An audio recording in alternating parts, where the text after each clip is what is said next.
This is the recap for Lecture 6 of Formal Methods. The first concept we want to discuss is the concept of satisfication. So here's the definition. A Boolean expression P is satisfied in a state if its value is true in that state. So here's our first example. We have an expression here. So this expression has one Boolean infix operator, and, which is conjunction, and one unary prefix operator, not, negation, in front of the Q. So P and not Q is an expression. And now do you remember what the definition of a state is? A list of variables and their values. And so here the variables are P and Q, and P has the value true and Q has the value true. So that's an example of a state. Now, is it satisfied in this state? Well, the question is it true? So if Q has the value true, then not Q has the value false. And if P has the value true, the expression is true and false. But true and false is false, and therefore this expression is, drumroll, not satisfied in this state. All right, so now the next part of the definition is satisfiable. So we see by the definition, P is satisfiable if there is a state in which it is satisfied. Well, we know it's not satisfied in this state, but is there another state in which it is satisfied? Can you think of that? Is P and not Q satisfiable? Well, if you have memorized your truth tables, you should be able to figure out that if P is true and Q is false, then not Q will be true, and the expression will be true, and by the truth table, true and true is true. And so therefore this expression is satisfiable. Now the third part of the definition is P is valid. So this is what the word valid means. P is valid if it is satisfied in every state. So here's our next question. Is P and not Q valid? Well, obviously it's not valid, because in order for it to be valid, it has to be satisfied in every state. But we already have the first state, namely P true and Q true, is a state in which it is not satisfied. And so therefore P and not Q is, drumroll, not valid. Okay, and the fourth part of the expression is tautology. A valid Boolean expression is called a tautology. So that's just a synonym. So tautology and valid means the same thing. So obviously, because P and not Q is not valid, it is also not a tautology. All right, so maybe what we should do next is show you a Boolean expression that is valid. In other words, that is a tautology. So here we go. We are claiming that this expression on the very right-hand column, P implies Q equals not parentheses, P and not Q close parentheses. We are claiming that this is valid. It's a tautology. Well, in order for it to be valid, it has to be true in all states. So let's calculate this expression in all possible states. And what are the possible states? True, true, true, false, false, true, and false, false for P and Q respectively. All right, so now let's see if you can anticipate each one of these entries in this table. So for example, let's start with the expression P implies Q. So if P is true and Q is true, is P implies Q true?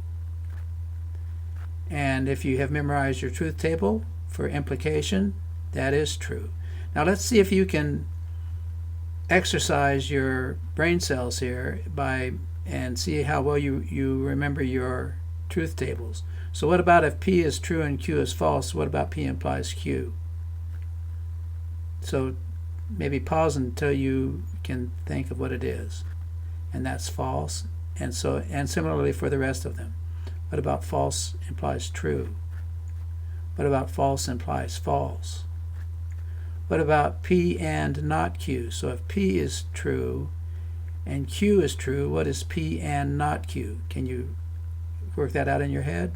You should have gotten false for the first one, true for the next one, false for the next one, and false for the last one. And now we have the column for P and not Q. So now what about the column for not parentheses P and not Q? Well, if P and not Q is false, true, false, false, and we negate each one of those values, what do we get? True, false, true, true. And now we have the column for P implies Q, and we have a column for not parentheses P and not Q. So now what we have to do is see if these two are equal, if these two are equal, if they are the same. So are they the same in the first row? Are they the same in the second row? Are they the same in the third row? Are they the same in the fourth row? Yes, in all cases, and therefore the expression P implies Q equivals parentheses, P implies Q equivals not parentheses P and not Q close parentheses is a tautology. Okay, so going on to the next concept. So here's our conclusion. P implies Q equivals not P and not Q is valid, i.e. that is, it is a tautology. Okay, going on to this next concept. This next concept is the concept of a dual. Now this concept of a dual is just a recipe. And it's a definition, and so it's this is just a definition. This is a recipe that's given, and we will see its utility here in a few minutes. So if P is an expression, then P sub D is the dual of P. So the dual P sub D of a Boolean expression P is constructed from P by interchanging occurrences of true and false, conjunction and disjunction, equivalence and inequivalence, implies and not follows from, and follows from and not implies. So basically what you do is you just exchange these quantities in the expression to get the dual expression. So here we have in table 2.1 from our textbook, we have a list of 5 expressions, and let's see if we can figure out what the dual of each one of these expressions is. Well, the first expression is in the table is P or Q. Well, according to the recipe, we have to exchange conjunction with disjunction. So what is the dual expression of P or Q? P and Q. So we exchange the or with the and. Now what about the expression P implies Q? Well, according to the recipe, we have to exchange implies for not follows from. So the dual of this expression is, drum roll, P does not follow from Q. What about P equivals not P? Well, it says everywhere there's an equivals, we have to exchange it with a not equivals. So the dual of this expression would be P does not equival not P.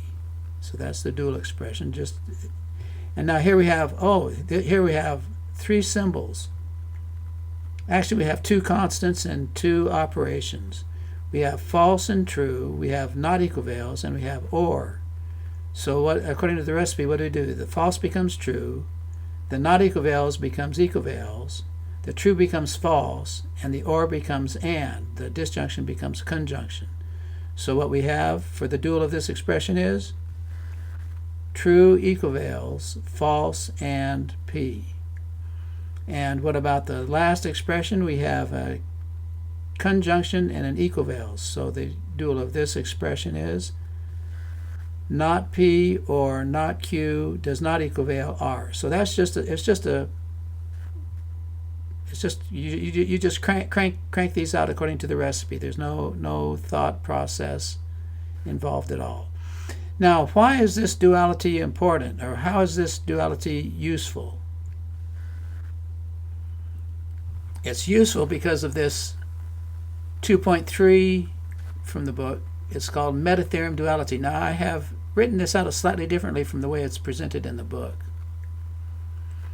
So, and there's several concepts that are going on here that we will learn more about in more depth later. But so this is our first concept of what is called a meta-theorem.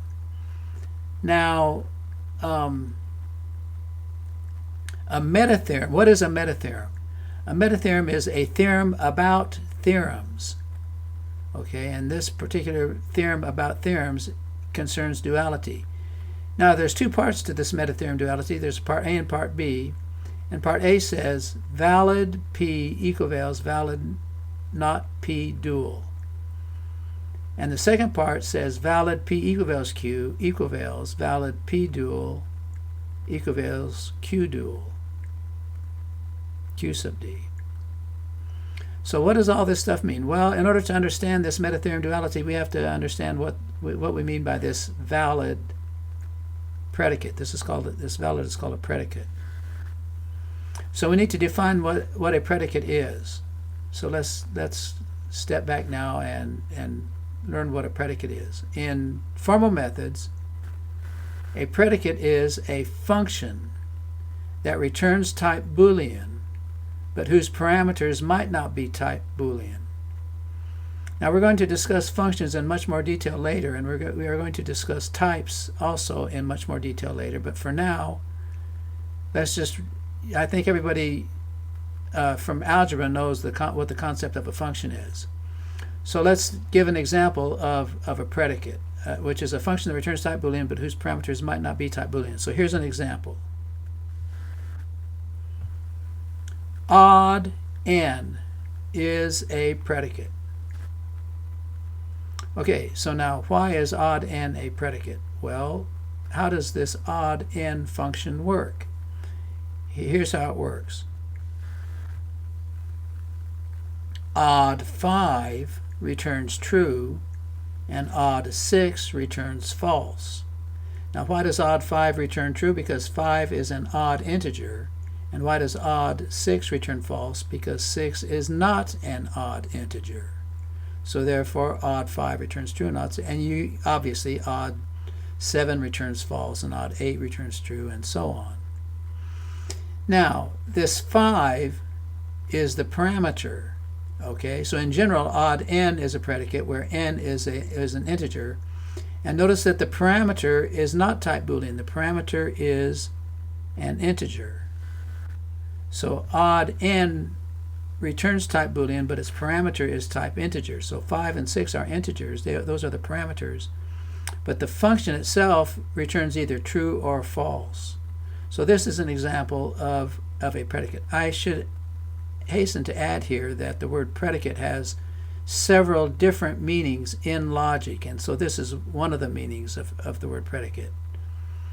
When you talk about, or when you apply formal methods to English reasoning, sometimes the predicate has a slightly different meaning. But formally, the formal method's definition of predicate is a function that returns type Boolean. Okay, so that's one example. Now, a second example is this predicate that we have in our meta-theorem duality is called valid. So valid P, what we are saying here is that valid P is a predicate. Now, why is valid P a predicate? Well, for example, valid P and not Q returns false. Now, let's think about this.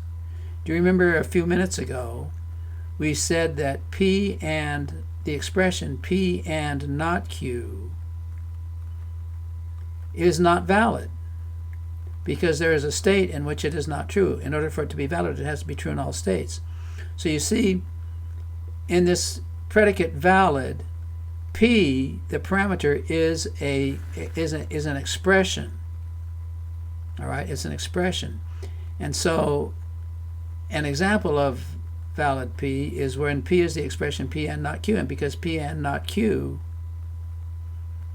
is not valid, then the predicate valid P and not Q returns false. And remember, we had one that was valid.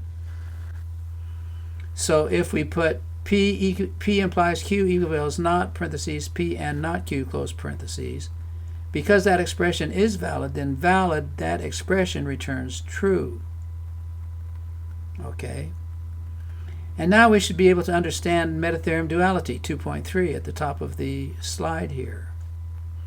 What this is saying is that if P is valid, if P is a valid expression, then the negation of the dual of P is also a valid expression. And furthermore, it works the other way around. If P is not a valid expression, then the negation of the dual of P is also not a valid expression. So that's part A of the meta-theorem. And part B of the meta-theorem says that if P equivalents Q is valid, then the dual of P equivalents the dual of Q is also valid. And this also works the other way around as well. In other words, if P equivalents Q is not valid, then the dual of P equivalents the dual of Q is also not valid. Okay, so our author has several examples of this meta-theorem duality. So let's take a look at these examples from table 2.2 in our text. Okay, so first of all, true is valid. Okay, well, because true is valid, what do we know? Well, what is the dual of true? The dual of true is false, and then the negation of that would be not false. And so what this meta-theorem says is that because true is valid, then that means that not false is also valid. Okay, are you with me on this? Now, what about the next expression? It turns out that the expression P or true is valid. Well, because P or true is valid, then that means that the negation of the dual is valid. Okay, so what is the dual of P or true? Isn't it P and false? And then the negation of that would be not parentheses P and false. So because P or true is valid, then not parentheses P and false is valid. Now what about the third entry in this table 2.2? You can work this out on the truth table. If you do, you will see that P or not P is true in all states, regardless of whether P is true or false.